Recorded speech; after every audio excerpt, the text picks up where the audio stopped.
आज दिवसाची सुरुवात नाश्ता बनवण्यापासूनच केली। ह्यांना लवकर कामावरती जायचं होतं, त्यामुळे त्यांच्या पुरता पटकन नाश्ता करून दिला। तर इथे नाश्त्यामध्ये मी पोहे बनवलेले आहेत, त्यानंतर लगेच चहा ठेवला। मला किती कप चहा बनवायचा आहे तर तो अशा पद्धतीने मी मोजूनच करते आणि शक्यतो आम्ही चहामध्ये पाणी घालत नाही, दुधाचा चहा बनवतो। इकडे असा चहा रेडी झाल्यावरती मग त्यांना लगेच चहा आणि नाश्ता दिला। त्यानंतर मग माझी अंघोळ झाली, मुलांना देखील आवरून घेतलं।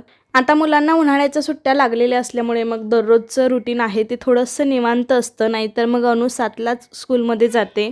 आर्य आणि अन्वी दोघांचंही आवरलं। आज मी हेअर वॉश केलता, त्यामुळे केस सुकवून घेतले आणि इथे आमच्या बाल्कनीमध्ये एक मोगऱ्याचं झाड आहे आणि त्याला खूप छान अशी फुलं आली होती। आता सध्या मोगऱ्याच्या फुलांचा सीझन आहे, त्यामुळे त्याला भरपूर फुलं येतात आणि त्याचा सुगंध मला फार आवडतो। त्यामुळे झाडावरच फुलं सुकून जाण्यापेक्षा मी तोडून घेतली। तर कसा वाटला आजचा व्हिडिओ? आवडला असेल तर लाईक करा, चॅनेलला सबस्क्राईब करा। चला बाय बाय।